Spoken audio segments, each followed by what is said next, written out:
Hi, could you please introduce yourself and tell us what you do at DIA and how you're connected to the lightning field? Yes. So my name is Matilde Guidelli-Guidi. I am a curator and department head here at DIA, and I started work here in 2019 as assistant curator, and prior to that I was a curatorial fellow here as well. So on and off, I've been in the DIA sphere since 2016. What I do as a curator and department head here is to organize exhibitions, public programs, live programs, discursive programs, as well as manage the collection alongside, of course, the registrar and our colleagues, work on the archives. What else?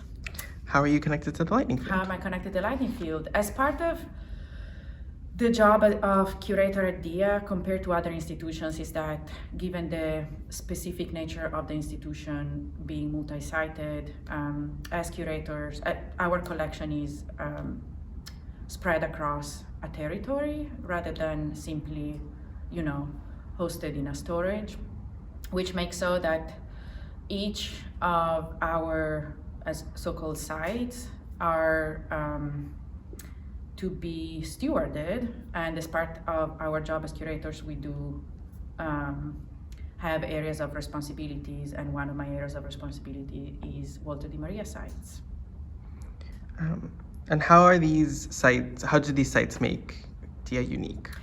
Yes, I mean, perhaps we can say even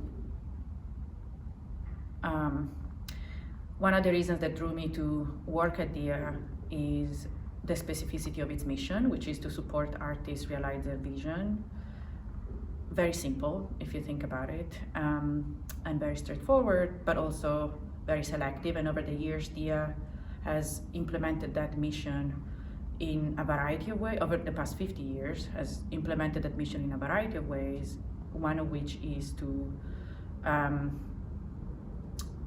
bring to fruition ideas that would not be contained by a normal museum. And the second, therefore, characteristic of DIA is to be local of many places, or to have artworks in many areas of the United States and and Germany that we maintain. So the Walter Di Maria was one of the artists that received DIA's support more prominently in the first decade of DIA's operations, so that today we maintain 4 Walter Di Maria sites, 2 in New York City, the Earth Room and Broken Kilometer, 1 in New Mexico, the Lightning Field, and 1 in Kassel, Germany, the Vertical Earth Kilometer.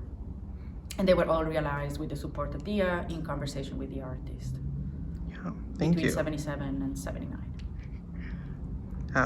Focusing on the lightning field, can you share a brief visual or experiential description of the work?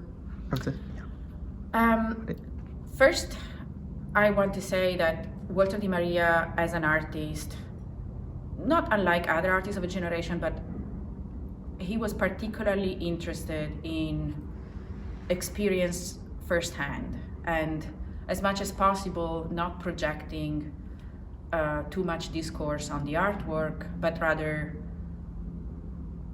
presenting an artwork for you to think and build your own experience of it. So I won't say too much about my personal experience, but I can describe a little bit of what would be comfortable with Walter's intentions. So first of all, to get to the lightning field, you have to drive to Quemado, which is a small town in New Mexico, that where DIA has operated an office since 1977. You leave your car there, and then somebody drives you to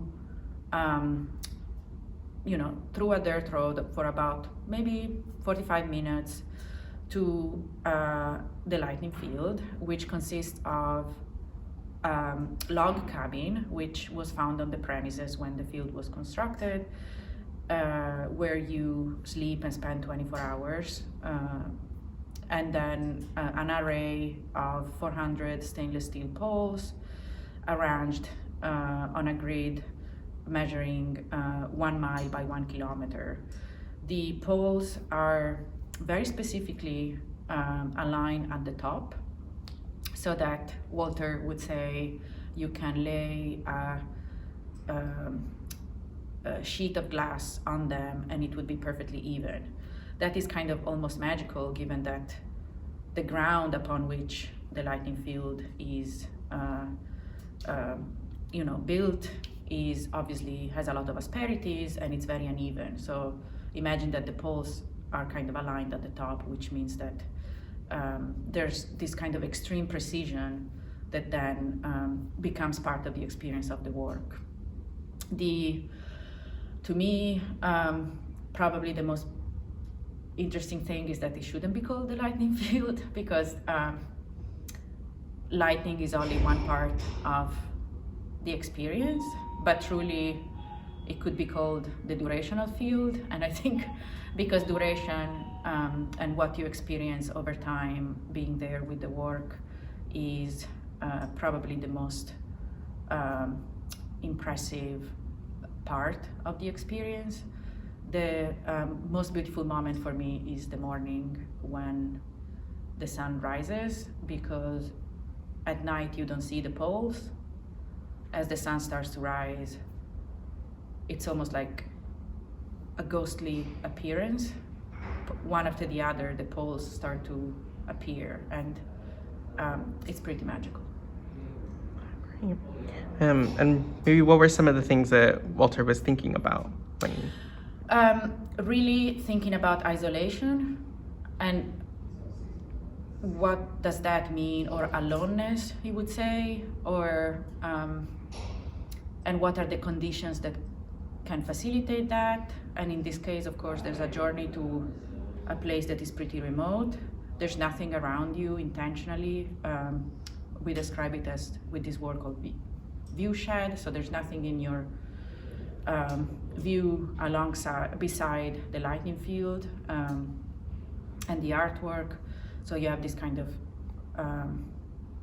complete connection with the work and time to be there with it, and in a way creates the conditions for you to be immersed in that, rather than just entering and exiting a gallery. Although he would create those conditions even with work that is presented in a gallery. So, yeah.